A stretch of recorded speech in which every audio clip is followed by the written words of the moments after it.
The rain didn't fall. It hunted. Needle-fine, wind-driven sheets chased Isabella Cruz up Lexington like a pack, soaking her blazer, blurring streetlights into smeared halos. She checked her dead phone again. A reflex, a prayer. No charge, no directions, no time. Harrison and Partners had given her a 7:30 table at Roselli's to discuss a position she could barely admit she wanted. Associate, commercial design, an actual path out of drafting basements and exposure projects that never paid. 28 minutes late. Her stomach clenched tight enough to bruise. She scanned the block through the rain. Brass-trimmed doors, valet umbrellas, a bright R. Was that an R? She squinted at a carved wooden sign above a pair of heavy oak doors.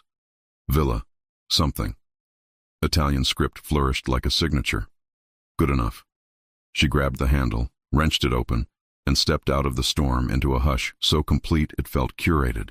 The first thing she registered was warmth. The kind that smelled faintly of lemon oil and old wood, not steam heat. The second was light, a constellation of alabaster sconces, candles breathing gold onto crisp tablecloths, crystal glinting like patient stars. The third was the man in the back corner, alone. He didn't try to be noticed. He was the kind of presence that bent the room around him, attention settling as naturally as dust. Mid-30s maybe, dark hair combed back without shine, a suit that looked like it had been cut for him and not for a mannequin. He didn't fidget, didn't glance at a phone. He ate as if time belonged to him. Isabella pressed her palms to her hair, smoothing it back, pushing rain off her cheeks.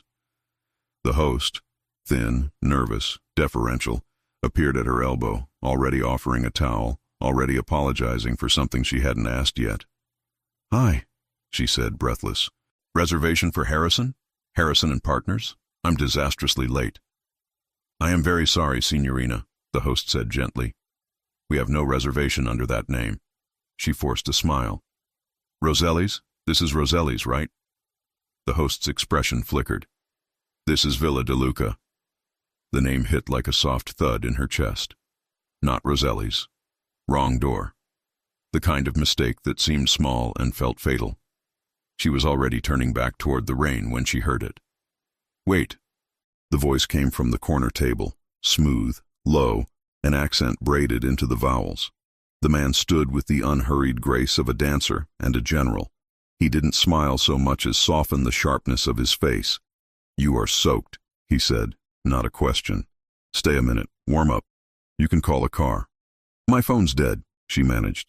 I'm late for a meeting." "A few minutes will not save or ruin anything now," he said. He gestured to the chair across from him, as if he were inviting her into a private chapel. "Sit. Have something hot. Then you can go." It should have been easy to refuse. Stranger. Wrong restaurant. A silence in the staff that wasn't exactly fear and wasn't exactly reverence.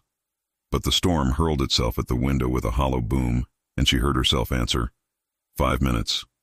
He pulled out the chair himself. Up close, he smelled like dry cedar and winter air, a cologne so understated it read as memory more than scent. He signaled, and the host materialized with a towel and a small copper pot of chocolate so thick it leaned toward velvet. "I'm Isabella," she said, too aware of her damp sleeves, her heartbeat, the way her handwriting would shake if she had to sign anything. "Lorenzo," he said. "De Luca." The name carried the room with it. Isabella had grown up on stories of certain names, Queen's legends delivered over dinner, whispered on job sites, spoken around union tables with a cocktail of disdain and respect. De Luca wasn't one of the worst. It was one of the ones people pronounced carefully. "Thank you for this," she said, wrapping both hands around the little porcelain cup. Heat sank into her fingers, uncurled something knotted tight behind her ribs. "I was supposed to meet Partners at Roselli's. I must have misread the sign through the rain." "Roselli's is 2 blocks down," Lorenzo said. "They do a good branzino. Tonight the storm takes what it wants, even reservations." The corner of his mouth moved, almost a smile. "What is the meeting?" "An interview, sort of. Architecture." She tried to laugh and heard the brittleness in it. "I design, or I want to design. Not just permit sets and emergency bathrooms, real places, spaces that make people feel connected. He watched her with a stillness that didn't pinch or judge, only made her aware of how seldom anyone listened without waiting for their turn to speak. You speak like someone who's been told to want a smaller dream and refused. My parents immigrated, she said, surprised by how easily the words rose. My dad poured concrete for 30 years, then supervised on high-rises until his knees told him to stop.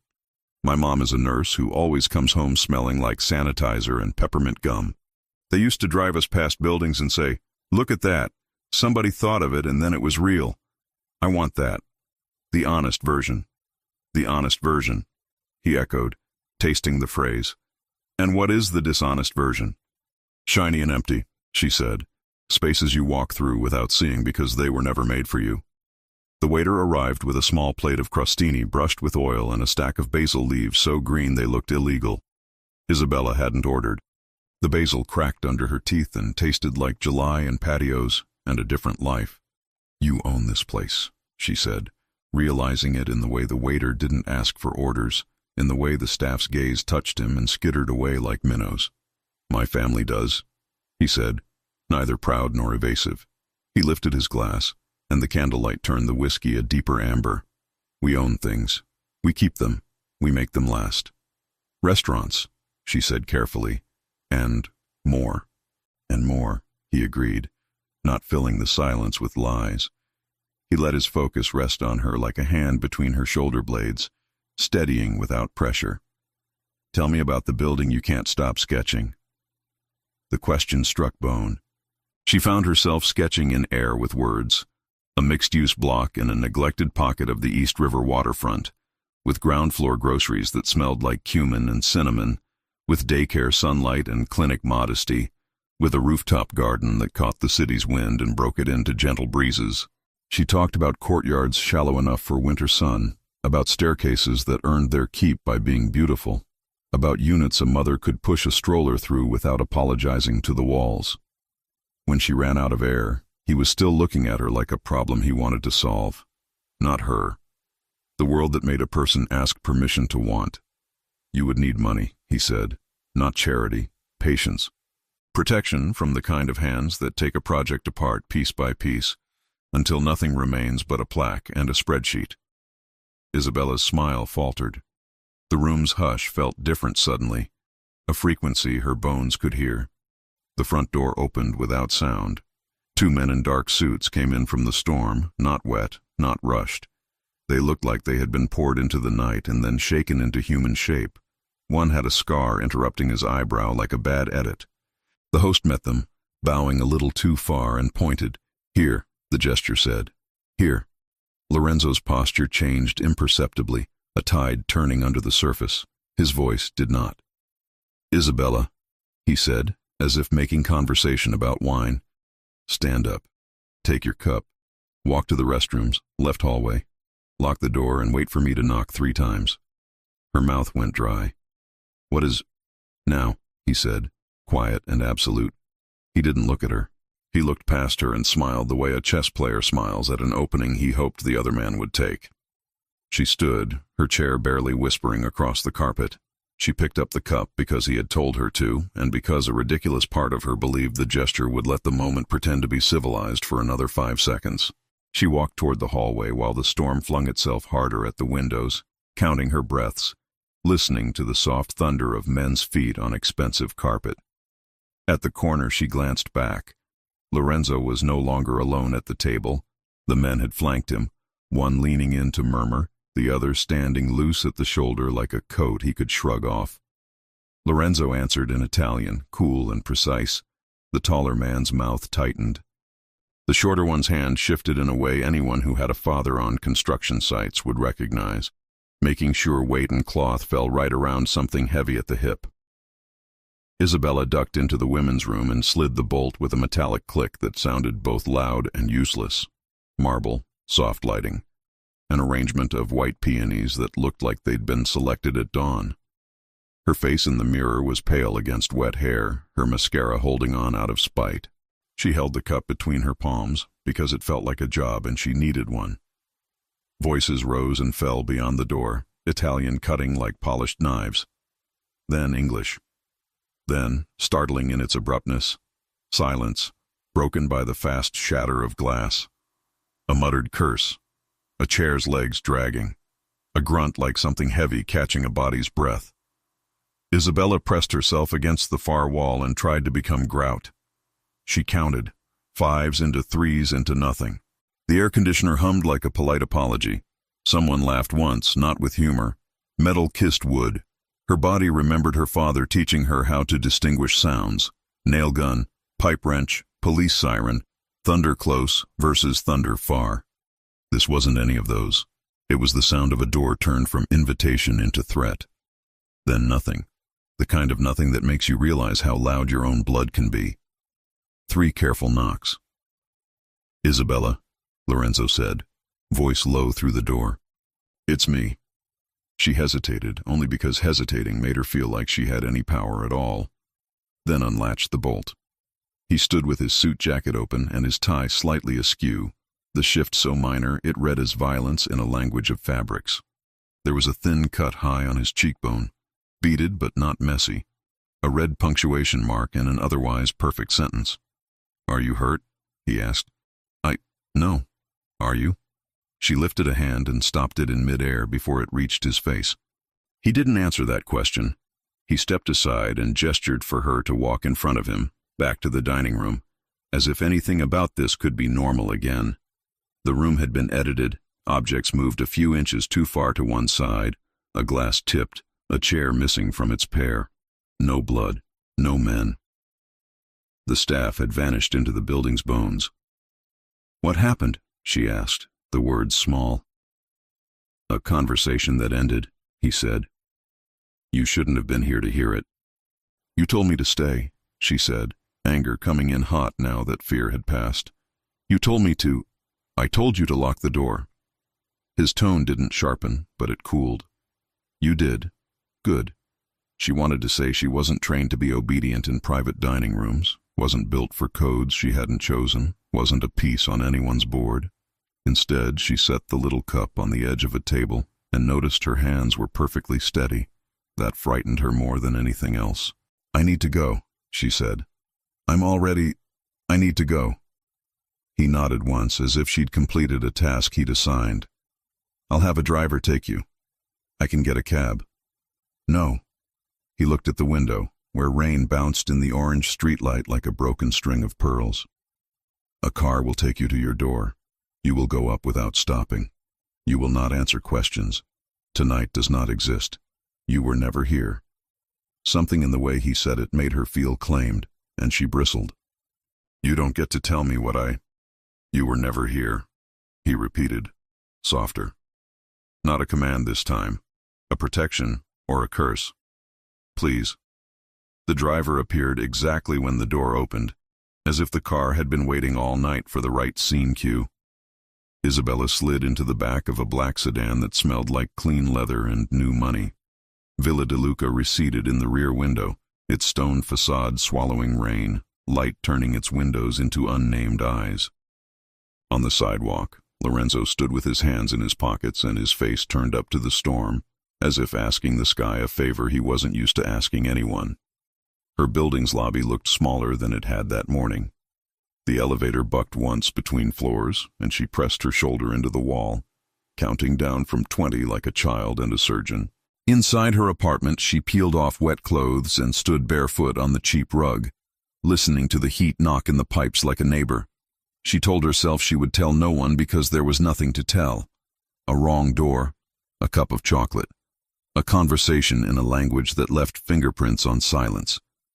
Sleep came like a truce that wouldn't hold. When she woke, her phone had decided to forgive her and took a charge. 2 voicemails from an unknown number waited like teeth behind a smile. She deleted the first without listening. She played the second and froze at the voice. "Miss Cruz," a woman said, warm and smooth and edged with something metallic. "This is Sophia Moretti. I work closely with Mr. De Luca. He asked me to deliver something to you personally. It concerns a project you once described. I'll be by your apartment tomorrow at 6. No question, no request. Appointment set by a stranger using her name like a key. Isabella stared at the phone until the screen dimmed and her own reflection looked back at her. Hair tamed, eyes awake, mouth uncertain. She told herself not to open the door. At 5:59, a precise knock, 3 times, not loud. She stood on the other side of wood and paint and limits and thought about a rooftop garden catching the city wind and breaking it into gentleness. About stairs that beg to be climbed. About how easy it is to mistake inevitability for fate. She reached for the chain, curled cold metal in her fingers, and felt the tension snap taut between this moment and whatever waited on the other side. Morning came muted, a pale wash of gray seeping through thin curtains, soft enough to make the night before feel like a fever dream. But the bruised skyline outside Isabella's window told her it hadn't been a dream. The storm had raged, the wrong door had opened, and she had sat across from a man whose gaze could make silence feel like confession. Her apartment smelled faintly of damp wool and cold coffee. The clothes she'd draped over the chair were still damp, and the unfinished sketches on her drafting table looked suddenly naive. Boxes and lines pretending they could keep the world in order. Isabella stood barefoot on the wooden floor, her hair pulled into a loose knot, the echo of Lorenzo's voice still replaying in her head. You were never here. She wanted to believe that. She wanted to erase the night, chalk it up to exhaustion and chance. But every time she blinked, she saw him standing in the doorway of Villa De Luca, rain streaking down the windows, a cut glinting like a warning on his cheek. She shook herself back into routine. Coffee, shower, pressed blazer. Today she would meet Mark Harrison, apologize for missing the dinner, and pray for a second chance. Maybe the universe would be merciful. Maybe. At exactly 9:03 her phone buzzed, a number she didn't know. She froze. The memory of that message, that calm, precise voice, slithered back. Miss Cruz, this is Sophia Moretti. I work with Mr. De Luca. He asked me to bring something to you personally. The words had sounded polite then. Now they felt inevitable. Her instinct screamed, don't answer. Her curiosity whispered, what if you don't have a choice? She silenced the phone and grabbed her bag. Work would anchor her. Walls, blueprints, schedules, they obeyed. Men like Lorenzo did not. The subway was merciless, packed and humming, the smell of wet coats and burnt espresso clinging to the air. Isabella found a seat near the window and let the rhythm of the train blur the city into fragments. Graffiti, brick, strangers' reflections layered over her own. She replayed every moment, the deference of the staff, the foreign words that sliced the air, the way he'd looked at her like he was reading a blueprint only he could understand. Who was he, truly? She'd heard the name De Luca whispered before, in stories her father told when union contracts went missing, when inspectors looked the other way, when projects got approved overnight. But Lorenzo hadn't looked like a villain. He'd looked like a man who understood what it meant to carry weight, and to hide it behind silk and silence. At work, she barely heard Mark's apology for missing her the night before. We assumed you got caught in the storm, he said. No worries. We'll reschedule next week. Relief fluttered through her chest. Maybe fate wasn't cruel, just clumsy. Still, she couldn't shake the feeling of being watched. Every time the office door opened, her shoulders tensed. By noon, she'd checked the hallway twice, half expecting to see a familiar silhouette leaning against the wall. Dark suit, patient eyes, nothing. By evening, she convinced herself she'd imagined it. She closed her laptop, stuffed her portfolio into her bag, and walked home through a city dripping gold from sunset. The storm had washed everything clean, or so it seemed. At 5:58, the knock came. 3 precise taps, measured, controlled. Her pulse leapt. She stood motionless, hand frozen above the doorknob. The apartment felt too small, the air too thin. She looked through the peephole. The woman outside was beautiful, in a way that required effort. Sleek black hair, tailored camel coat, lipstick the color of wine. A small envelope rested in her hand. Miss Cruz, the woman called gently, her accent faint but deliberate. Mr. De Luca asked me to bring this to you. May I come in? Sophia Moretti.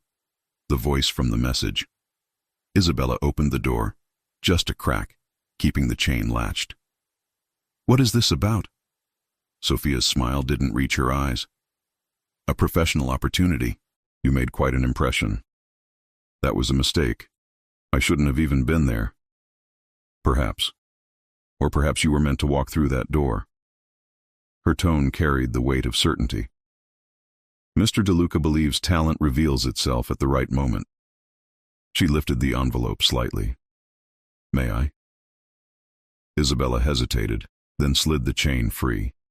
Sophia stepped inside as if she owned the air. Her perfume lingered, jasmine and smoke, expensive, assertive. The envelope was thick, sealed with wax. Isabella opened it carefully. Blueprints. Detailed, immaculate, breathtaking. A mixed-use development, exactly like the one she'd described to Lorenzo. Community housing, retail, open courtyards, rooftop gardens. The lines were elegant, the structure ambitious yet humane. Her dream, laid out in precise ink. At the bottom, a note in looping handwriting. For the architect who builds not just walls, but hope. LD. Isabella stared. "What is this?" "A proposal," Sophia said smoothly. "Mr. DeLuca has acquired a block in the East River District. He wants you to lead the design. This can't be real. It's very real. The permits are in motion. The funding is secured. He considers it a collaboration." Isabella blinked. "Why me?" "Because you see more than square footage. You see purpose. And because when Lorenzo DeLuca finds someone he trusts, he invests." The word trusts sounded more like claims. Sophia took a slow look around the apartment, the thrift store bookshelf, the drafting table crowded with sketches, the small framed photo of Isabella's parents in front of a half-built house. "You live simply," she said, not unkindly, but with faint surprise. "You could do more." "I like my life." "Do you?" Sophia tilted her head. "Or do you like believing it's safe?" The question hung between them. "What's the catch?" Isabella asked finally. "Only discretion. Mr. DeLuca's enterprises are diverse. You will not ask unnecessary questions about his investors, and he will not interfere with your artistic vision. And if I say no?" Sophia's smile hardened, polished steel beneath velvet. "Refusing such generosity might be misunderstood. He would take it personally." Isabella's heart kicked hard. "Are you threatening me?" "Of course not. Merely advising you to consider the opportunity carefully. He'll be expecting your answer tomorrow evening. Villa DeLuca. 9 o'clock.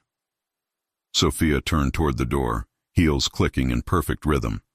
"Dress professionally. He appreciates precision." And then she was gone. The silence she left behind was heavier than her presence. Isabella spread the blueprints across her coffee table. They were perfect, every measurement a whisper of her own voice, every choice a reflection of her ideals. It was as if he'd reached inside her imagination and built it for her. Her hands trembled. Accepting meant success, recognition, financial stability, the chance to build something meaningful. But it also meant entanglement with a man whose business disagreements left shattered glass and silence. Her father's voice echoed from memory. "You build honest, Bella. You sleep straight when the walls are true." But another voice, smooth, deep, unshakable, countered. "Sometimes fate brings us exactly where we need to be, even when we think we are lost." She leaned back on the couch, staring at the ceiling as the city hummed below. The choice before her wasn't about architecture. It was about power, and faith, and danger. The rain had stopped, but something far more unpredictable had begun. Tomorrow night she would walk back into Villa DeLuca, not by accident this time. Still, one question clawed at the edges of her resolve, refusing to fade. If fate had opened the wrong door once, what would it demand when she stepped through it again? The city was alive again. After 2 days of gray drizzle, the night had turned crisp, washed clean by rain and lit with the glow of promise, or warning. From the back seat of the cab, Isabella watched Manhattan glide by like a fever dream she was still trying to wake from. Her fingers toyed with the corner of the envelope, the one she hadn't been able to return, the one that carried her dream, drawn with another man's ink. She'd told herself she was coming to decline, to thank him politely, hand back the blueprints, and walk away with her conscience intact. Yet as the taxi turned onto East 74th, her heartbeat drummed louder than her thoughts, because some part of her, a reckless part that sounded far too much like him, whispered that this wasn't about business anymore. The car rolled to a stop before Villa de Luca, its stone facade rising elegant and unbothered, like the storm had never touched it. Tonight, the restaurant wasn't empty. Couples lingered over wine, laughter soft as candlelight. It could have been any fine Italian restaurant, if not for the men in dark suits posted discreetly near the door, their eyes too alert for hospitality. The maitre d' recognized her instantly. "Miss Cruz," he said, inclining his head. "Mr. De Luca is expecting you." Of course he was. She followed him past linen tables and warm lighting to the same corner where fate had played its cruel trick. Lorenzo stood when he saw her, his expression unreadable, the faintest smile tugging at his lips. Tonight he wasn't merely commanding, he was immaculate. A charcoal suit, no tie, the top button undone, a single cufflink glinting like a secret. "Isabella," he said, "I wasn't sure you'd come. I almost didn't. Yet here you are." His gaze lingered, steady, unflinching. "Sit. Please." She hesitated, then did. The chair creaked softly under her tension. A waiter appeared as if summoned by thought, pouring her a glass of Barolo before vanishing again. Isabella didn't touch it. Lorenzo folded his hands on the table. "Did you look at the plans?" "Yes." "And?" "They're beautiful," she admitted. "Exactly the kind of project I've always wanted to create. But I need to know what I'd be getting into." "Getting into?" "Working with you." Her voice steadied. "Your world, your business, whatever this is." He studied her face, expression calm but eyes sharper than glass. "You're asking if I'm dangerous." "I'm asking if you're honest." That earned the faintest smile. "Honesty is a rare currency, but I'll give you what I can. I come from a family that built stability where others built chaos. We protect what is ours. Sometimes protection looks like business. Sometimes business looks like war. But everything I do has purpose." "That sounds like justification." "Maybe." He leaned back. "But tell me, Isabella, have you ever built something that survived bureaucracy without compromise? Every system is corrupt. You know this. Permits are bought. Inspectors bribed. Developers cut corners. The difference is, I don't pretend otherwise." She wanted to argue, but she couldn't. Architecture had taught her plenty about the dirt beneath marble foundations. He continued, voice quiet but commanding. "I'm offering you resources, land, funding, freedom. No committee to tell you your vision is too ambitious. No investors chasing quick profit. Just build, create, leave something behind that outlasts both of us." "Nothing is free, Lorenzo." "You're right." His gaze softened. "So let's speak plainly. What do you want?" She hadn't planned to list demands. But now, sitting before him, heart pounding in rhythm with the city outside, words rose like a vow. "First," she said, "I have complete creative control.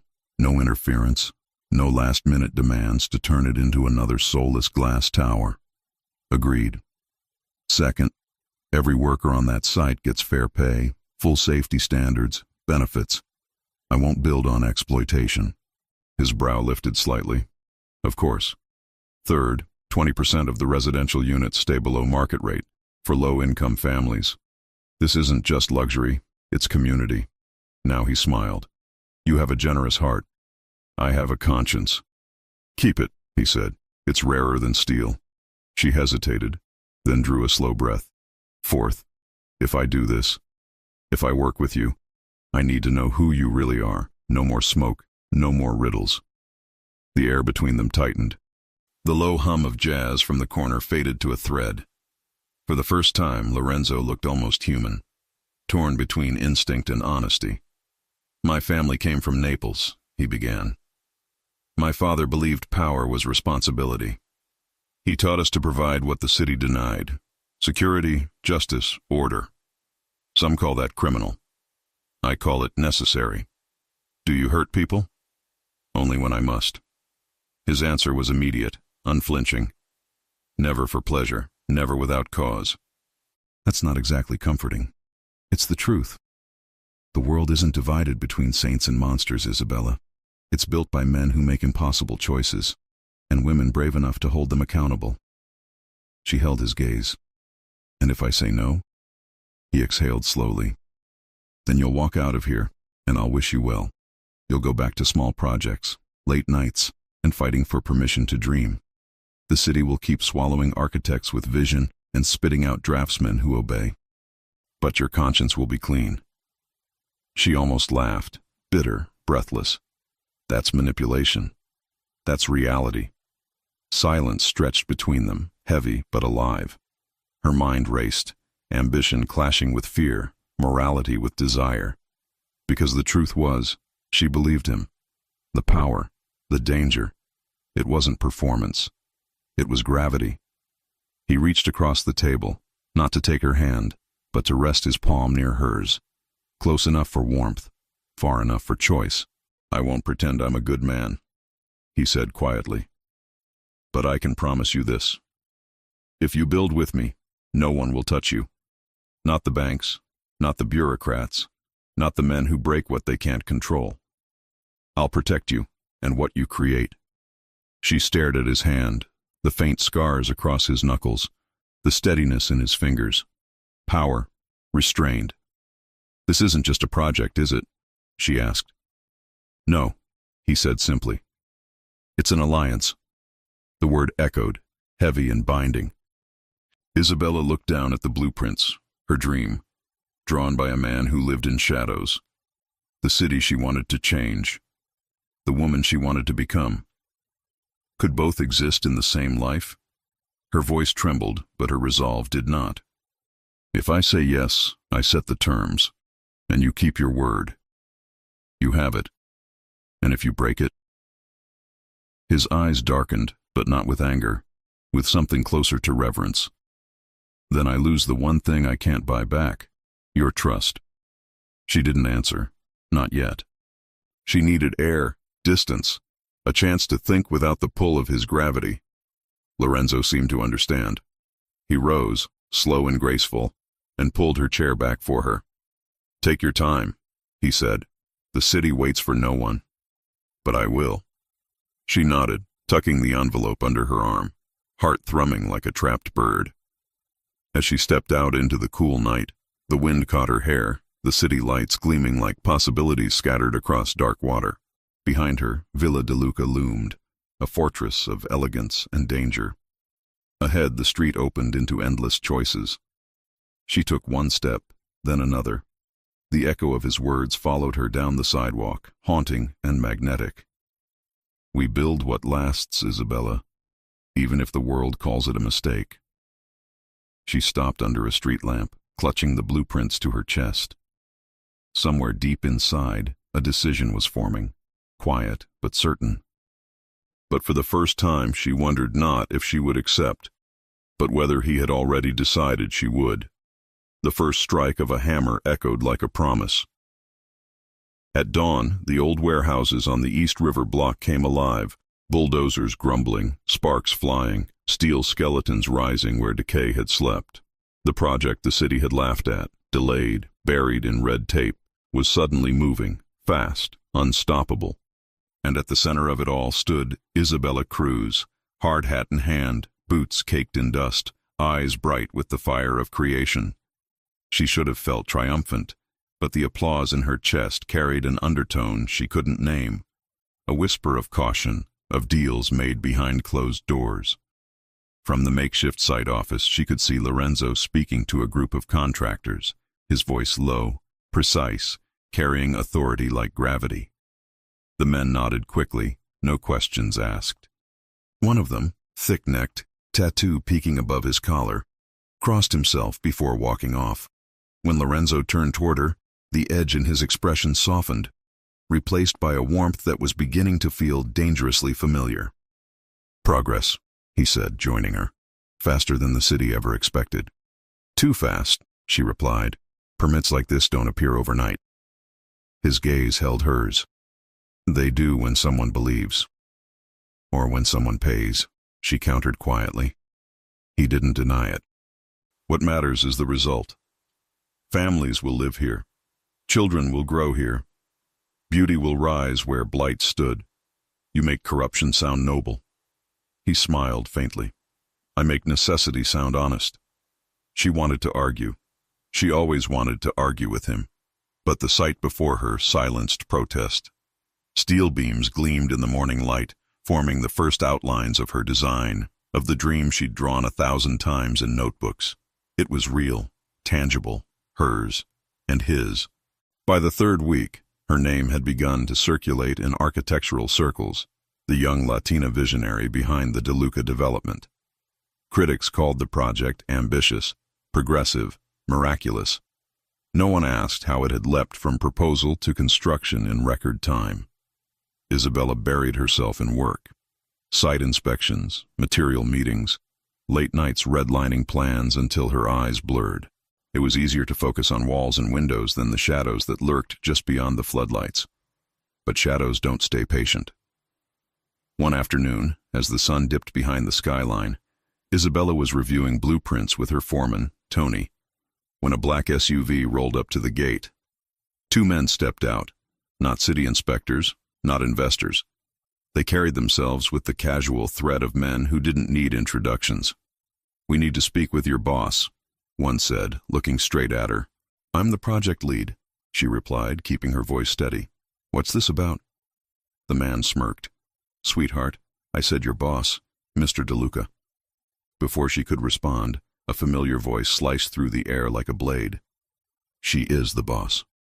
Lorenzo approached from behind her, jacket draped over his shoulders, expression unreadable. The men shifted, unease flickering in their eyes. "We just came to remind you," one began, "that this is our block." "Not anymore," Lorenzo said, calm as still water. "You sold it, or forgot you did. Either way, it's under our protection now." "Protection," the taller man repeated, spitting the word like a curse. "You're expanding too far, Lorenzo. Not everyone's happy about it." Lorenzo took a slow step forward. "Happiness is optional. Respect is not." Something unspoken passed between them. Then, with a muttered oath, the men retreated, sliding into the SUV and disappearing into traffic. Isabella exhaled only when the sound of the engine faded. Who were they? People who confuse nostalgia with ownership. That's not an answer. It's the only one that matters. He turned to her, his tone softening. "You're safe, Isabella, always." Safe. The word clanged hollow, because she'd seen the look in those men's eyes. Fear mixed with fury, and in Lorenzo's, something colder, something final. That night she stayed late at the site, tracing light across glass facades on the model, imagining families moving through the future halls. She was so absorbed she didn't notice the flicker of headlights until a worker shouted from the scaffolding, Hey, something's wrong with—" The explosion cut him off. A shockwave tore through the eastern perimeter, rattling windows, scattering sparks. Dust and smoke erupted, swallowing the site in chaos. Screams echoed. Sirens flared in the distance. Isabella stumbled, heart hammering, coughing through debris. "Tony, everyone okay?" Voices shouted, panicked but alive. She spotted twisted metal where a generator had stood, sabotaged, clearly. This wasn't an accident. Before fear could settle, strong arms pulled her back from the wreckage. Lorenzo, his face streaked with dust, eyes burning with fury. "Are you hurt?" "No, what?" He scanned the damage, jaw tightening. "Stay back, don't touch anything." "Lorenzo, this was deliberate." "I know." His tone brooked no doubt. "They sent a message." "And what are you going to do?" He looked at her, and for a heartbeat she saw not the businessman, not the benefactor, but the man from that night in the restaurant, the one who commanded rooms and silenced threats with a word. "Whatever it takes," he said. "Lorenzo." He turned to one of his men who'd arrived in seconds, murmured something in Italian and sent him running into the darkness. When he faced her again, the edge had dulled, replaced by something gentler. "Go home. You don't need to see what comes next." "No," she said, defiant. "This is my project, my people. You can't—" "I can protect you, or I can explain," he interrupted. "Not both." The words struck deep, a choice disguised as mercy. He brushed a streak of soot from her cheek, his touch brief but grounding. "You built something worth fighting for. Let me fight." She wanted to argue, to demand honesty, to tell him she didn't need a savior. But as his men began cordoning off the site, as the acrid scent of burned fuel filled the air, Isabella realized there were battles fought with permits and plans, and others fought in the dark, far from the blueprints. She wasn't sure which side she was standing on anymore. The next morning, the city papers called it an accident. Faulty wiring at DeLuca development site, no injuries. Isabella stared at the headline, the lie clean and precise. When she confronted Lorenzo in his office, he was already waiting, sleeves rolled, coffee untouched. "You fixed it," she said. "I contained it," he corrected. "You have deadlines. Investors get nervous. Workers lose faith. The story had to end before it began. You think you can control everything. I can control what threatens you. That's not the same." He stepped closer, his voice low. "You're building something beautiful in a city that rewards cruelty. Don't let morality stop you from finishing what you started. Maybe it's not morality. Maybe it's sanity. Sanity doesn't build cathedrals, Isabella." She met his gaze, seeing both the protector and the storm. "And what does?" "Belief," he said simply. "And a little ruthlessness." She wanted to hate him for the calm certainty.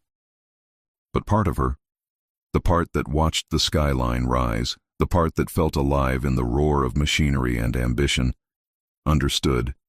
Still, as she left his office, she glanced back at him, framed by glass and shadow. A man made of contradictions, savior and sinner, dreamer and destroyer. Outside, the city hummed, unaware, uncaring, magnificent. Isabella pulled her coat tighter, the blueprint tube slung across her shoulder like a weapon. The tower they were building would change the skyline, maybe even the city itself. But beneath the steel and light, secrets were pouring the foundation. And if one crack formed, the whole thing could collapse. She looked up at the rising frame of her dream and whispered to the wind, "Who do I become if I let this stand?" The only answer was the clang of iron, steady, relentless, echoing through the dusk like a heartbeat she couldn't silence. The city had learned her name. Isabella Cruz. Articles called her the heart behind the steel, the voice of a new skyline. She should have been celebrating. The site hummed with progress. The workers greeted her with respect, and every morning she watched a piece of her vision reach toward the clouds. Yet beneath every beam and bolt, she sensed something else rising, a tension she couldn't draft away. She hadn't seen Lorenzo in 4 days. Not a call, not a message. Only the distant echo of his influence, inspectors arriving with newfound cooperation, suppliers offering impossible discounts, disputes resolved before they began. His hand was everywhere and nowhere, shaping outcomes from shadows. That evening, as the city slipped into dusk, a sleek black car pulled up beside her. The back door opened without sound. Inside, the driver's silhouette waited, wordless, familiar. Lorenzo's man. "Miss Cruz," he said, "Mr. DeLuca requests your company." She wanted to refuse, to claim exhaustion, deadlines, autonomy. But curiosity had always been her weakness, and something in the driver's eyes told her this wasn't a request one declined. The car wound north through Manhattan, trading neon for brownstone, noise for hush. They turned onto a private lane lined with old oaks and iron lamps, the kind of street the city pretended didn't exist. When the car stopped, Isabella stepped into another century. The DeLuca estate rose behind a wrought iron gate, Stone walls veined with ivy, lanterns flickering against carved balconies. It was both fortress and museum, a place built to endure storms. Lorenzo met her at the entrance, his jacket gone, shirt sleeves rolled, a faint smear of graphite across his hand. The sight startled her. He looked unguarded. "You came," he said. "You didn't really ask," she replied. He smiled slightly. "Fair." She followed him through high-ceilinged halls lined with oil portraits. Stern men with the same sharp jaw, same green eyes, same air of solemn inheritance. One portrait, older and darker than the rest, bore a brass plate, Giancarlo De Luca, 1949-1997. "Your father?" He nodded once. "He built everything we have, and everything that chains us." The admission carried a weight that didn't belong in marble halls. He led her into a side room, smaller, warmer, smelling faintly of cedar and ink.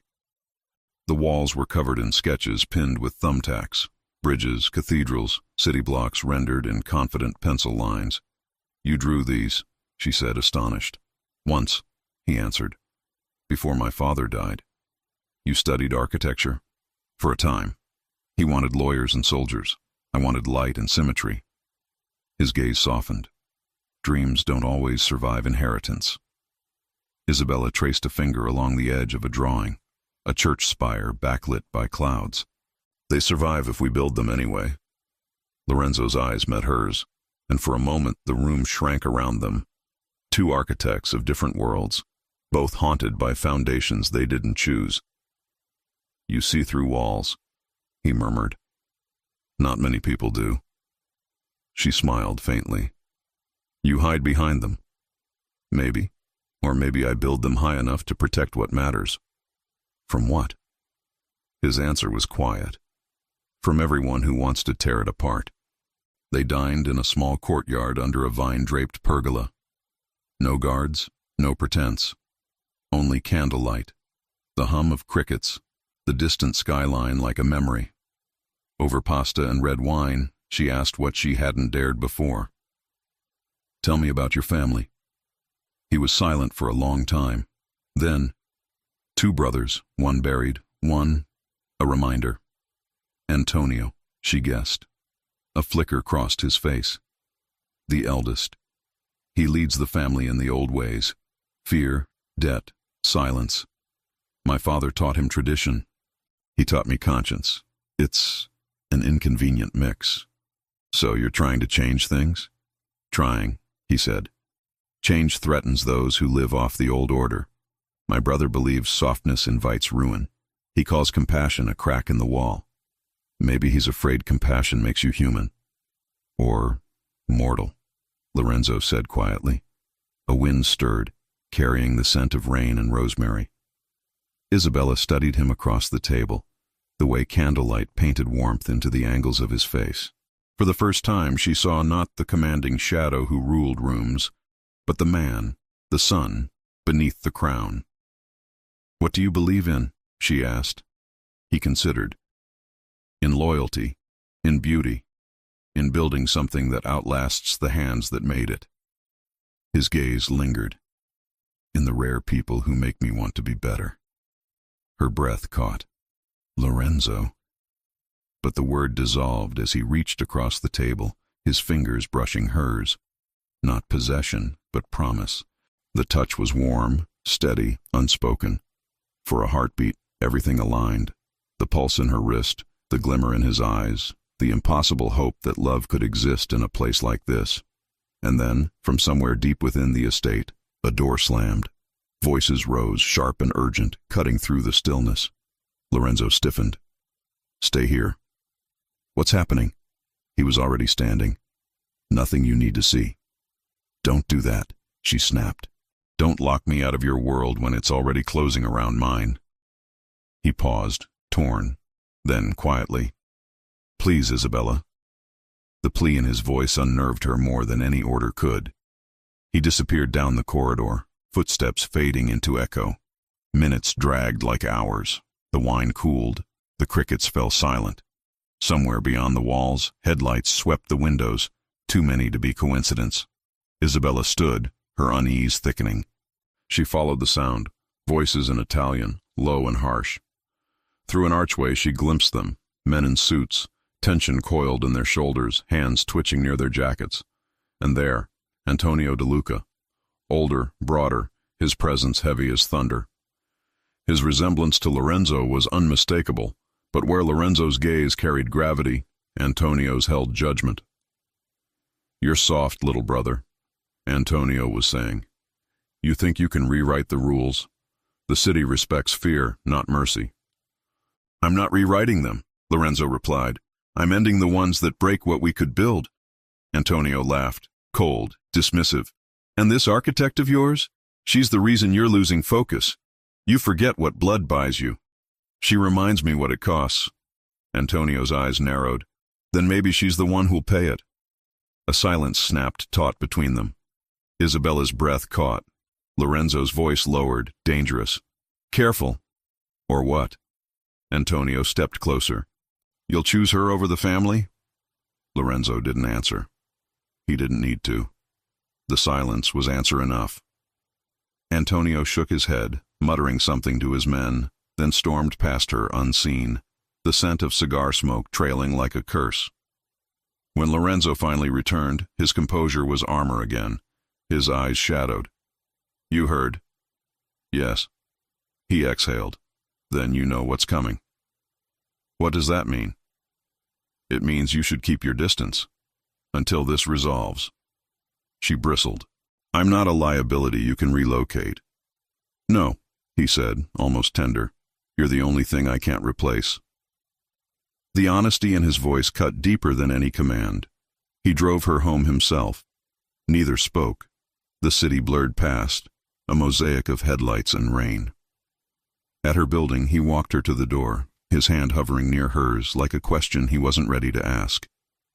"You once told me dreams don't survive inheritance," she said softly. "Maybe they do, if we fight for them." His eyes warmed. "You've never seen how hard a De Luca has to fight." "Then show me." He hesitated, then touched her cheek. Just once, gentle as breath. Not tonight.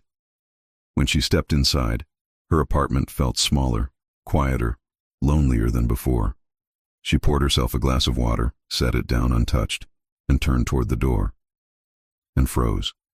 There, on the floor beneath the mail slot, lay a single object. A cufflink, silver, stained dark at the edge. Her pulse quickened. She knelt, fingertips brushing the faint smear. Dried blood, not hers.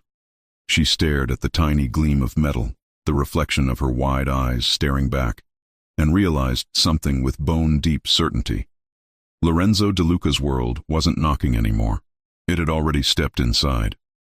The cufflink glimmered under the weak light like a secret daring to be spoken. Isabella stared at it, heartbeat thrumming against her ribs, the smear of dried blood whispering truths Lorenzo had tried to bury in silence. She turned it over in her hand, silver warm from her skin, and every memory of the past weeks uncoiled.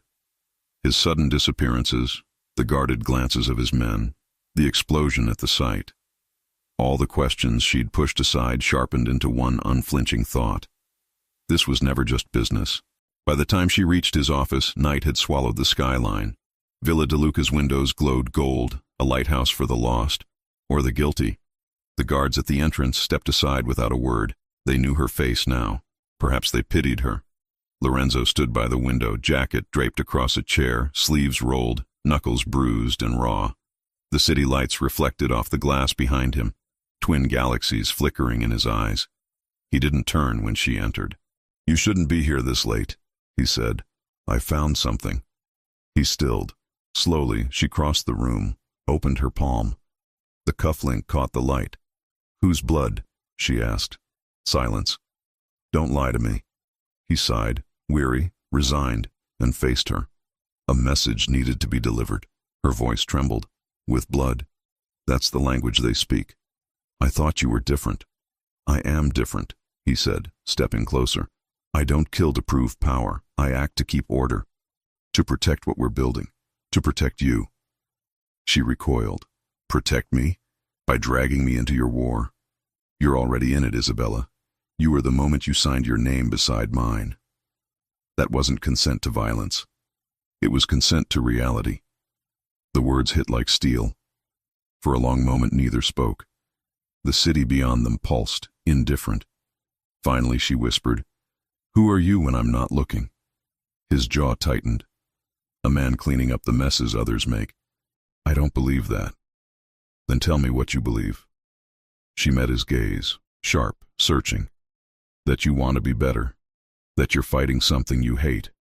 But I can't build a life on half-truths and bloodstains." He closed the distance between them, his presence magnetic, dangerous, familiar. "You're right, you can't. Which is why I'll finish this, soon. Then you'll never have to see this side again. And what if you can't? Then at least you'll know I tried." Something in his tone, the quiet fatalism, broke her. Because beneath the armor he sounded like a man ready to die for something he couldn't name. She reached out before she could stop herself, fingertips brushing his bruised knuckles. He flinched, not from pain, but from surprise. "You think you carry this alone," she murmured. "But every scar you hide leaves a mark on me too." Their eyes met, and the air between them shifted, from confrontation to confession, from fury to something softer. When he cupped her face, it wasn't command, it was reverence. "Isabella." "Don't apologize," she whispered. "Just don't shut me out." He kissed her then, not with arrogance, but with urgency, as if every second was borrowed, as if the world outside could crumble, and he'd still find her in the dust. The city disappeared. The past dissolved. There was only breath, warmth, the surrender of walls that had stood too long. Later, in the dim light of his penthouse, she traced the faint scar near his collarbone, the rhythm of his heartbeat steady under her palm. For once, Lorenzo looked unguarded, no empire, no mask, only the man. "Does it ever end?" she asked quietly. "What?" "The fighting, the fear." He stared at the ceiling. "Peace isn't given, Isabella, it's built, like everything else worth keeping." "And what are we building?" He turned to her, brushing a strand of hair from her face. "A future neither of us thought we deserved." She wanted to believe him. God, she wanted to. But even as his arm wrapped around her, even as sleep pulled her under, a shadow lingered, the memory of Antonio's warning. "She's the reason you're weak." Across the city, in a room where light dared not linger, Antonio De Luca poured 2 fingers of scotch into a crystal glass. Sophia Moretti stood by the window, gaze fixed on the street below. "She's become a problem," Antonio said. Sophia didn't turn. "She's just an architect. She's leverage." He swirled the glass, amber catching firelight. "My brother's lost his edge. Every empire that falls starts with a woman who makes the king forget his crown." Sophia's throat tightened. "You want me to—" He met her eyes, cold and certain. "If you can't bring Lorenzo back to reason, then you'll remove what clouds it." Her silence stretched. "You've known him longer than anyone," Antonio pressed. "Do this, and you'll have his trust again, his seat at the table, perhaps more." Sophia's pulse quickened. She remembered the years beside Lorenzo, the loyalty, the admiration that had soured into something sharp. She'd watched him fight for a dream that wasn't hers. And now, another woman held what she'd been denied. "Do we understand each other?" Antonio asked. "Yes," she said softly. He nodded. "Then fix the mistake." As he left, the door closing like a verdict, Sophia stared at her reflection in the glass, polished, poised, empty. Her mind whispered 2 words she'd long buried, "Not her." But the voice of survival was louder. At dawn, Isabella woke to find Lorenzo gone. A note rested on the pillow beside her, ink written with his deliberate hand. "Meet me at the site tonight. Sunset. We'll walk the frame together." She pressed the note to her chest, trying to ignore the echo of unease that lingered. The day unfolded in fragments, meetings, calls, workers seeking direction. But her focus slipped, haunted by images of bruised knuckles and silver cufflinks. By evening, the skyline burned orange. The building rose in silhouette, half-finished, defiant, beautiful. Lorenzo was waiting at the top floor, jacket off, sleeves rolled, wind tousling his hair. When he saw her, his face softened, the weight of the day dissolving. "You made it," he said. "Always." They walked the length of the steel frame together, the city sprawling beneath them. For a while, they didn't speak. Words seemed small against the horizon. Finally, Isabella turned to him. "When this is done, when it's real, what then?" He smiled faintly. "Then we build another, and another, until this city remembers what hope looks like." "And your family?" His smile faded. "Hope isn't contagious in their world." She touched his arm. "Maybe it can be." He looked at her, really looked, as if seeing a future he hadn't dared imagine. "You make me want to believe that." A sound cut through the wind, soft, sharp, like a click. Lorenzo froze, instinct flaring. He stepped in front of her, scanning the shadows. "What is it?" she whispered. He didn't answer. His gaze locked on a distant rooftop, a flicker of movement against the dying sun. "Get down," he hissed. The crack of a rifle split the air. A bullet struck steel, sparking inches from her head. Lorenzo pulled her to the floor, covering her with his body, as shouts erupted below. His men were already moving, radios crackling, orders flying. Isabella's breath came ragged. "Who?" "Doesn't matter," he said, eyes blazing. "They just declared war." He helped her to her feet, his grip steady despite the tremor in her shoulders. "Go with Marco," he ordered one of his men. "Now." "I'm not leaving." "You are." His tone left no room for argument. "This isn't finished." As she was led down the stairs, heart pounding, Isabella glanced back. Lorenzo stood at the edge of the beam, wind whipping his shirt, gaze fixed on the skyline, on the unseen enemy that had just tried to take everything. Below, sirens wailed in the distance, and from a rooftop a block away, Sophia lowered the rifle scope, hands trembling, tears burning her eyes. She hadn't pulled the trigger, but someone had. And in the crosshairs of loyalty and love, the storm had finally begun. The city had recovered its rhythm, but Isabella hadn't. A week had passed since the shot rang out on the rooftop, and though the news called it a construction accident, every clang of metal still made her flinch. Workers whispered in corners, their eyes flicking toward shadows. The site buzzed with ambition and fear in equal measure. Lorenzo hadn't spoken of that night again. He doubled the security, reassigned crews, and met her questions with silence sharpened by guilt. The tension between them hummed like live wire, too hot to touch, too charged to ignore. Now, as dusk painted the half-finished tower in amber light, Isabella stood in the skeletal lobby, blueprint in hand, wondering when dreams had begun to look like battlefields. "Ma'am," her foreman called, "delivery for you." She turned. A sleek black envelope rested atop a crate, her name embossed in gold. She opened it carefully, a formal invitation, the kind printed on heavy cardstock that smelled faintly of wealth. "You are cordially invited to the DeLuca Foundation Gala, an evening in celebration of progress and renewal. The Waldorf, Saturday, 8 p.m. Her heart stuttered. There was no signature, but she knew who had sent it. When she showed it to Lorenzo that night in his penthouse, his expression flickered. Surprise, then caution. "You didn't send this?" "No." He took the card, eyes narrowing. "Antonio did." "Your brother?" He nodded once. "He's hosting. Every year, the foundation chooses a project to showcase. He must have chosen ours." "Then this is good, right? A chance to show the city what we're building?" "Maybe. Or maybe he's setting the stage." "For what?" He didn't answer. Instead, he traced the gold lettering with his thumb, lost in thought. "Antonio doesn't do anything without motive. If he wants you there, it's not just to celebrate." "Then we'll go together," she said. He hesitated. "It could be dangerous.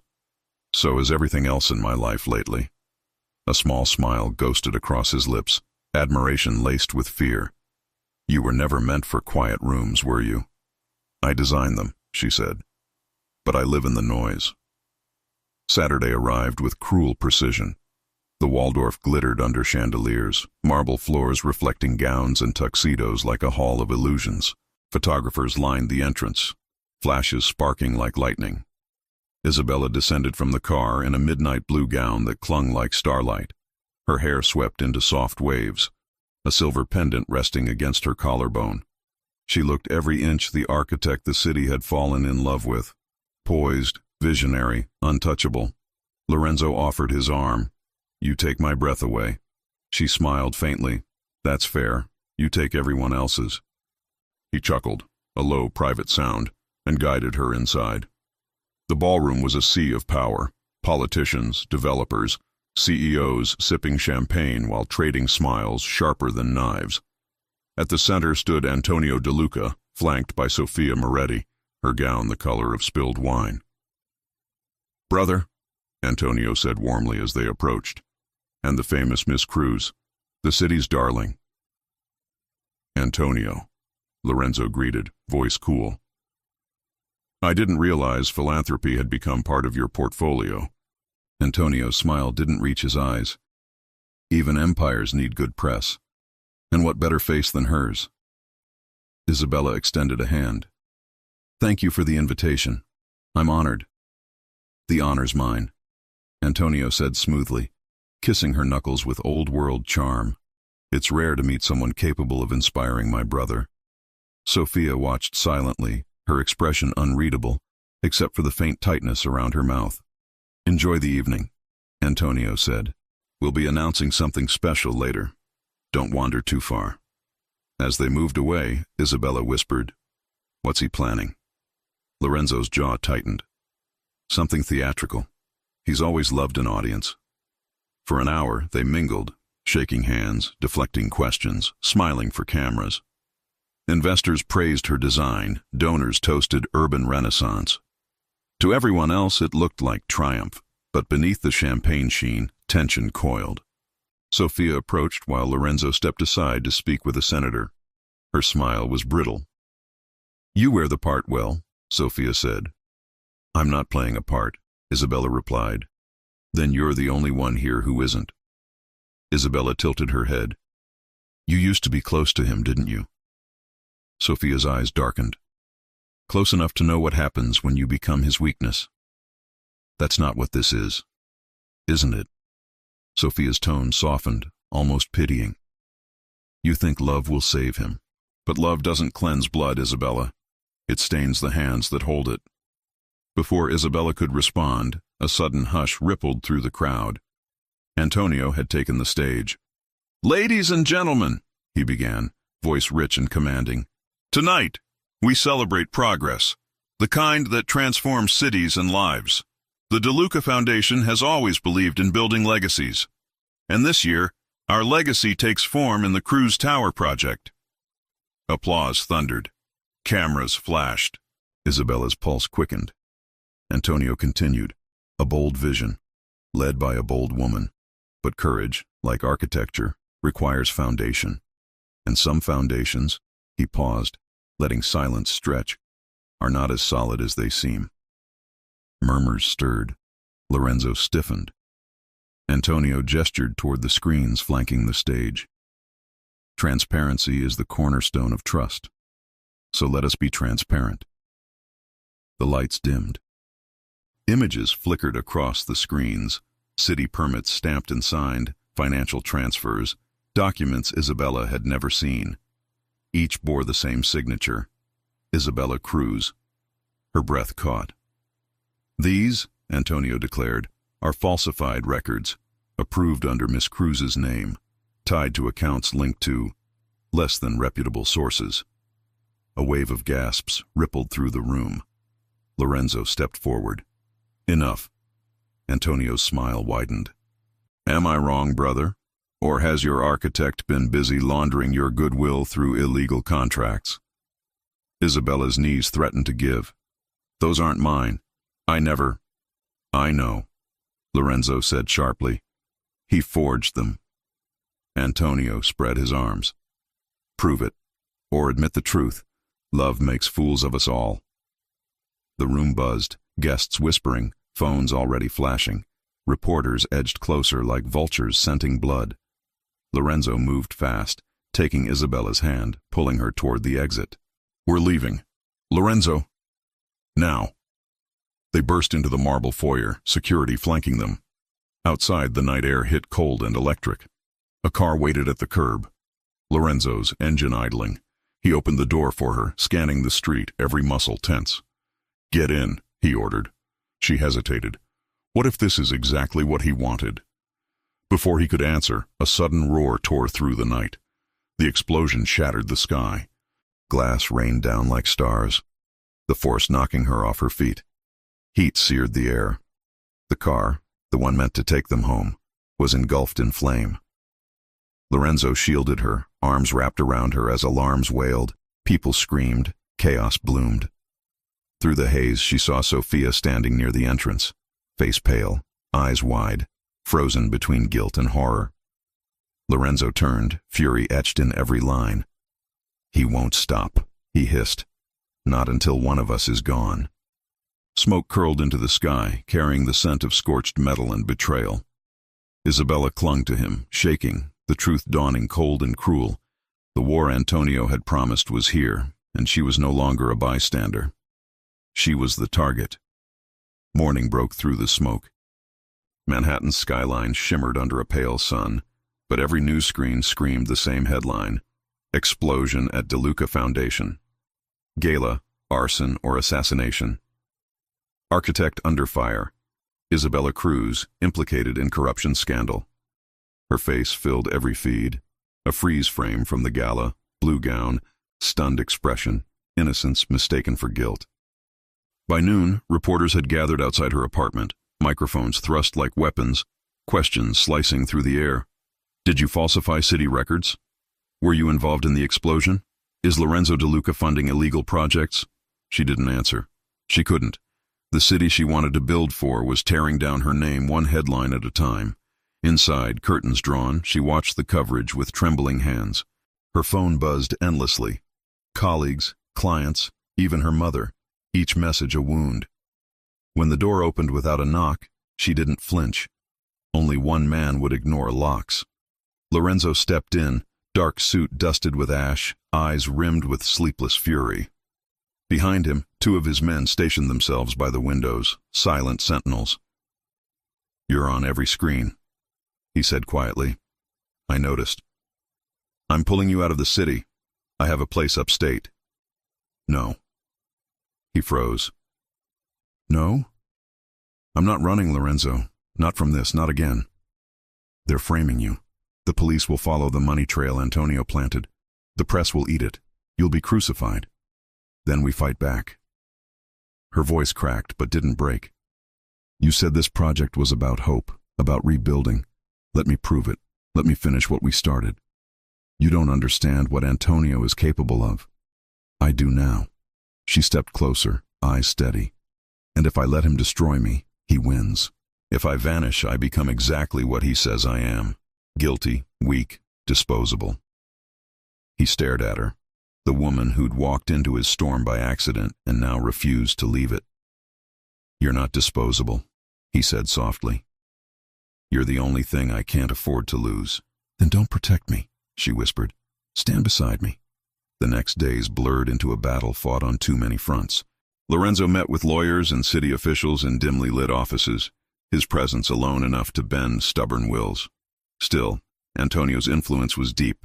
Permits revoked, accounts frozen, allies turning cautious. Isabella spent her hours assembling evidence, receipts, design drafts, correspondence, every scrap of proof that the project was clean. Sleep came in fragments. Food turned to dust. Rumors spread faster than truth. Anonymous sources spoke of Mafia ties, bribed inspectors, shadow money. The development board postponed hearings. Construction halted. And still, she refused to break. One night, as rain streaked the windows, a knock echoed through her apartment. Lorenzo was away, meeting with someone, off the record. She opened the door cautiously. Sofia stood on the threshold, drenched and shaking. "Before you slam it," Sofia said, voice raw, "let me explain. You tried to kill me." "I didn't." Sofia's eyes glistened. "I was there, yes, but I didn't pull the trigger. I couldn't. Then who did? Antonio's men. He never trusted me to finish the job. He wanted witnesses, wanted me complicit. Why come here? Isabella demanded. Guilt? Because you need proof, and I have it. Sophia reached into her coat and pulled out a flash drive, sealed in plastic. Security footage from the Gala's garage. Shows Antonio's car, his men, the detonator. Isabella hesitated. Why help me now? Sophia's voice cracked. Because I used to love him too. And I know what it costs. For a heartbeat, they stood in silence. Two women bound by the same storm, both bruised by the same man. Come in, Isabella said finally. Sophia stepped inside, dripping water onto the floor. He won't stop, Isabella. He's already planting the next story, that Lorenzo ordered the hit himself to silence you. That's a lie. That doesn't matter. He owns the Echo.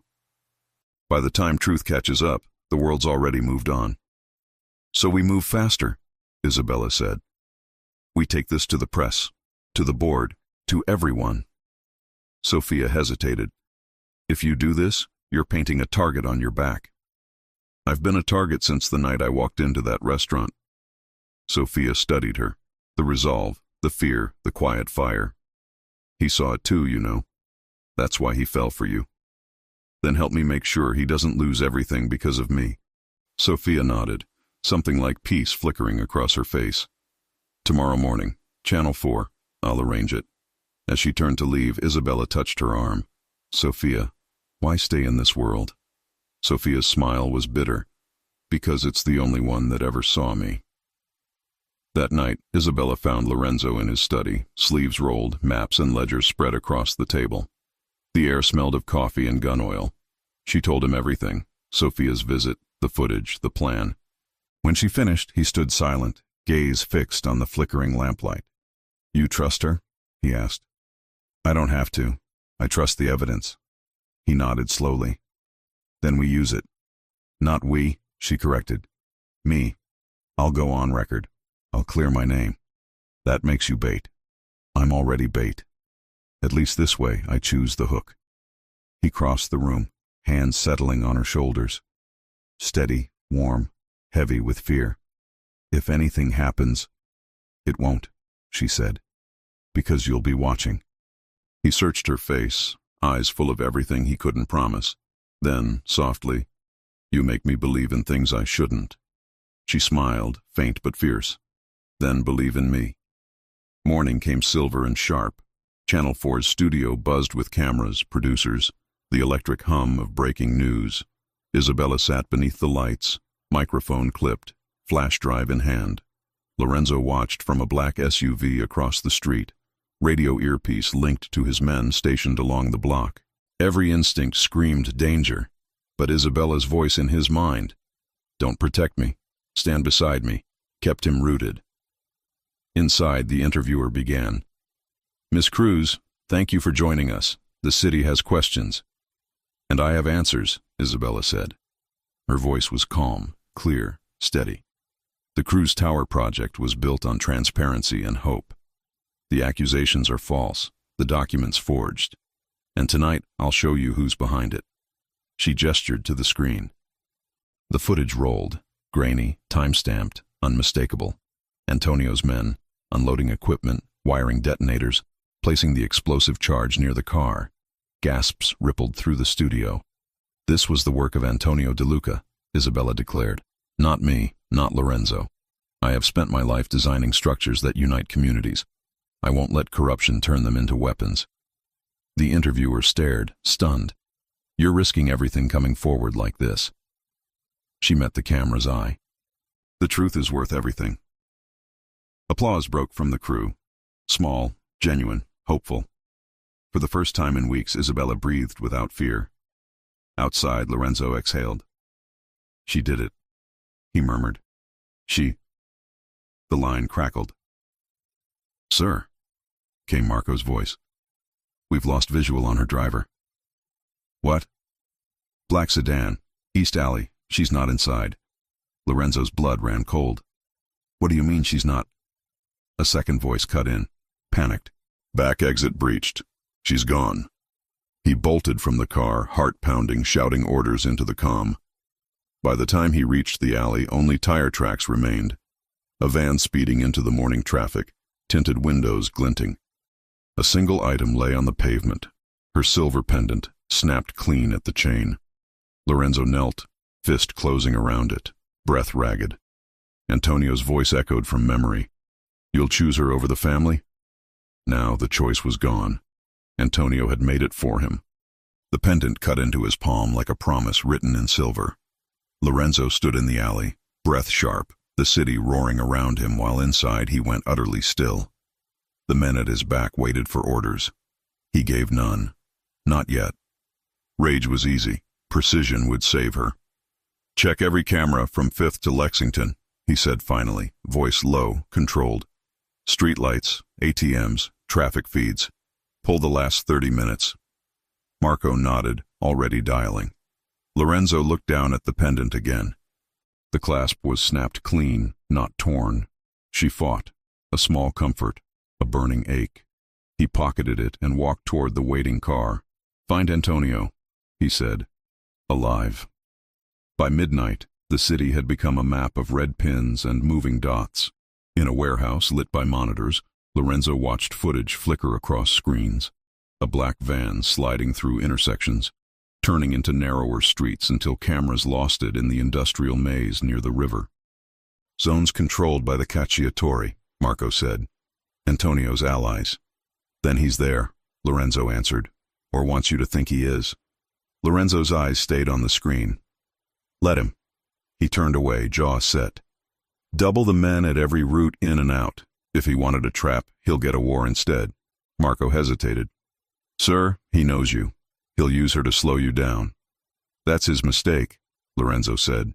"He thinks love makes me weak. It makes me precise." Isabella woke to the hum of generators and the taste of dust. The room was small. Concrete walls, one light bulb, a locked door. Her wrists were bound, but loosely. They didn't expect her to fight. She sat up slowly, breathing through the panic. Her mind cataloged details, distance between sounds, airflow from the vent, the faint smell of river water. She'd studied spaces her whole life. Even a cage told a story. A figure appeared in the doorway. A man in a leather jacket, mid-30s, eyes wary rather than cruel. He carried a tray, water, bread, a folded blanket. "You should eat," he said in accented English. "I'm not hungry. Still, you'll need strength." "Why am I here?" He hesitated. "Because the boss wants your man to come." "And you think he will?" He looked at her. Really looked. "He's DeLuca. He always comes." She studied him in return. "What's your name?" "Luca." "You don't seem like the others." "I follow orders," he said. But the way his gaze flicked away told her there was still something human left beneath the loyalty. When he left, she began counting breaths, tracing cracks in the wall, anything to anchor herself. Somewhere beyond that door, Lorenzo was already moving. She could feel it, the same way she felt the weight of the city overhead, steel and heartbeat, grinding forward toward something inevitable. At dawn, Lorenzo met Sofia in an abandoned chapel near the waterfront. She'd come alone, hood pulled low, eyes hollowed by fear and guilt. "He has her," Lorenzo said. "I know." "Where?" Sofia shook her head. "He moves her every few hours, keeps no pattern. I tried to track the signal from his car, but enough excuses." His voice cracked like a whip. "I'm trying to help you," she snapped back. "You think you're the only one who cares what happens to her? Antonio's losing control, Lorenzo." "He's desperate. He wants you angry." He got what he wanted. She stepped closer. "Then use it, but smart. He's expecting a frontal strike. That's why he left a trail." Lorenzo's eyes narrowed. "So you brought another?" She nodded, sliding a flash drive across the pew. "Coordinates. From a courier he trusts. It's where he sleeps when he doesn't want to be found." He pocketed it. "Why are you doing this?" Sofia's voice softened. "Because once, I thought I could save you from what you were. She's the first one who actually might." Their eyes met, the ghost of their past hovering like incense smoke. Be careful, Sophia, he said. If Antonio finds out. He already knows, she murmured. I'm out of time. By afternoon, Isabella heard the argument beyond her door. Antonio's clipped Italian, a reply sharp as flint. Then silence, then footsteps receding. When Luca returned, his jaw was tight. We leave tonight. Where? He didn't answer. Instead, he knelt and loosened her bindings just enough for blood to flow. Don't try to run, he warned. I won't. But as he turned away, she whispered, You have someone waiting for you? He froze. My father used to say men with nothing to lose make the worst guards. You don't seem like one. He sighed low. I had a daughter. She died last winter. Fever. I'm sorry, Isabella said. Then you know what this will do to him. He didn't move, didn't speak, just closed the door a little too slowly. She waited until the footsteps faded, then slipped the hairpin from her braid. It wasn't much, but steel was steel. She began working at the rope, heart steady, breath slow. Every plan she'd ever drawn had begun with a single line. This would be hers.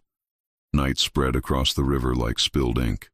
Lorenzo stood on the docks, black coat snapping in the wind, men positioned in the shadows, silent, armed, waiting.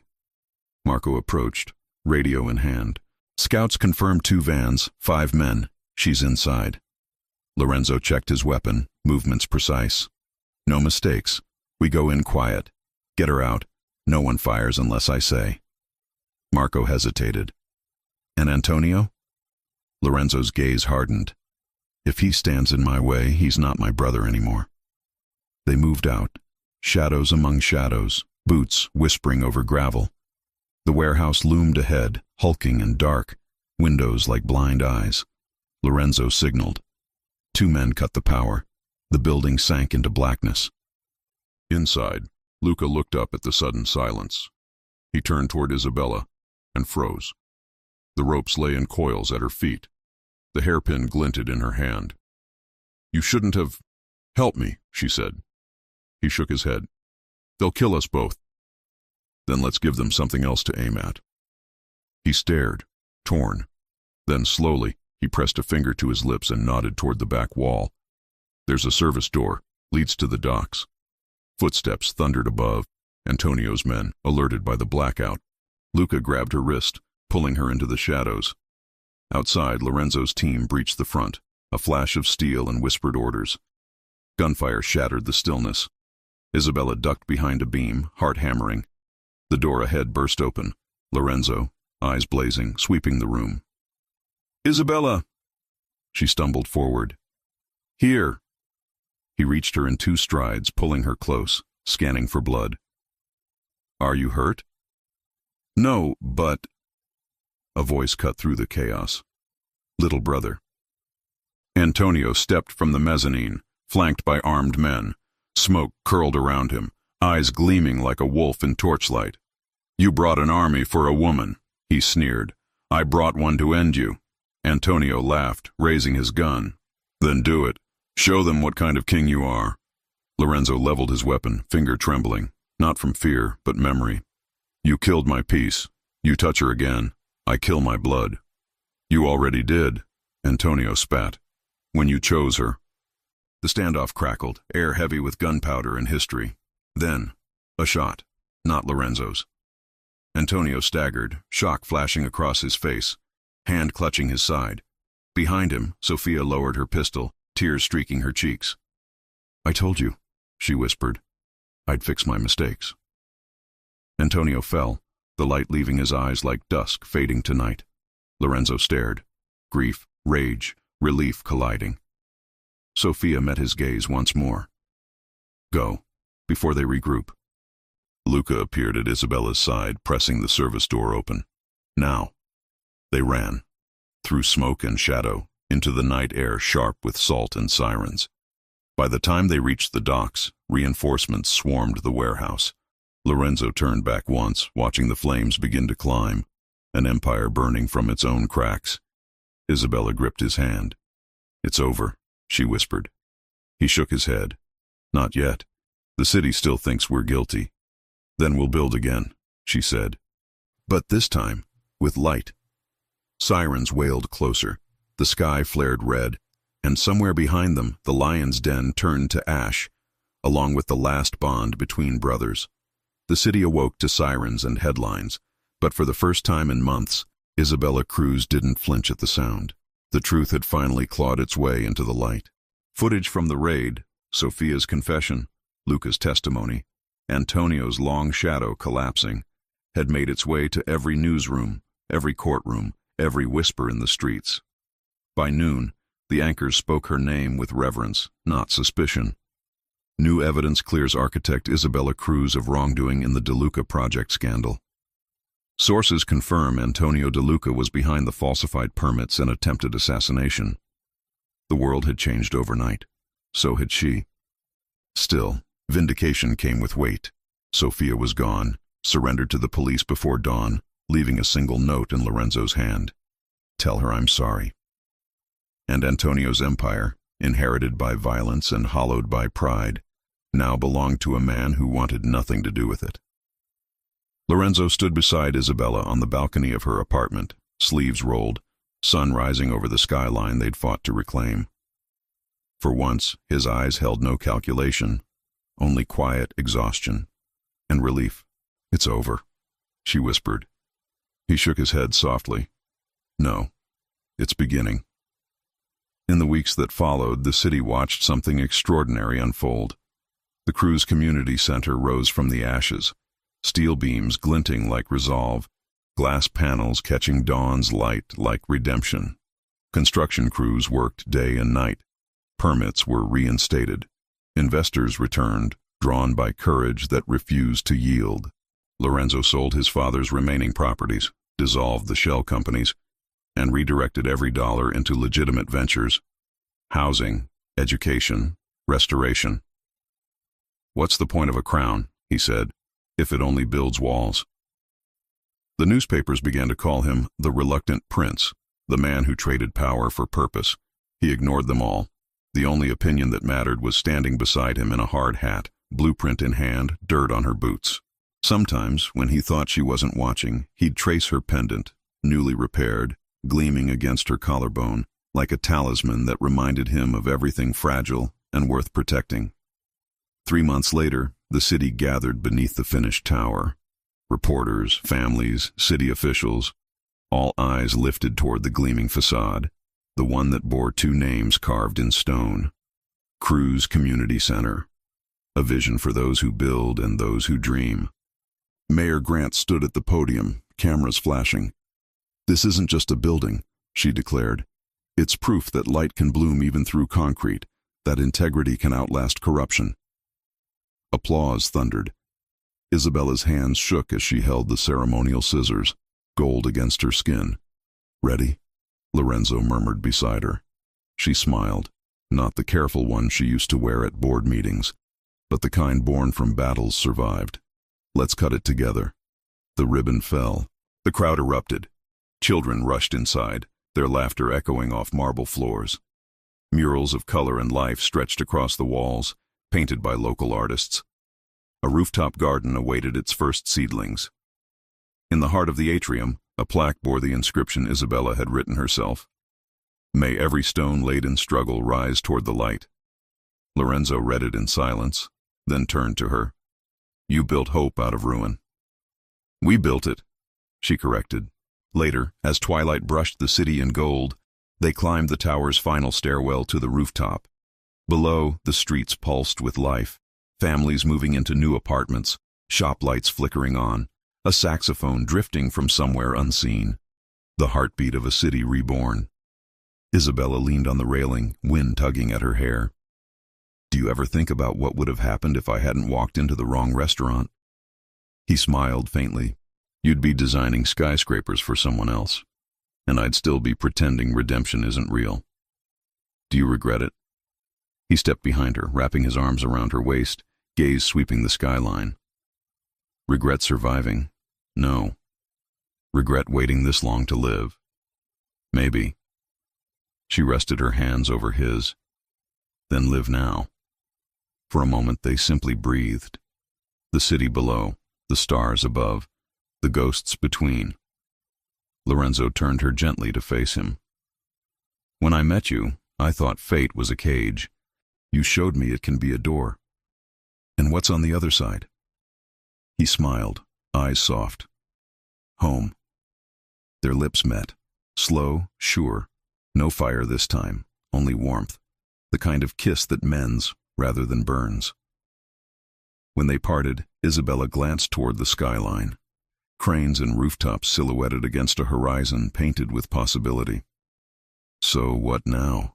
She asked. Now, Lorenzo said, slipping his hand into hers. We keep building. She laughed, light, free, and rested her head against his shoulder. Beneath them the city glittered. The tower stood tall, not a monument to power, but to perseverance. Some wrong turns, she thought, don't lead to dead ends. They lead to destiny. And as night fell over steel and glass, Isabella Cruz and Lorenzo De Luca watched their world shine, proof that even in a city built on shadows, love could still draw the brightest line. If you enjoy stories like this, take a moment to subscribe to the channel. That's how I'll know you truly liked it. Even if you're watching on your TV, grab a second to join this family of fans who love emotional and heartfelt stories. Your support means everything, and it helps us bring you even more tales like this one.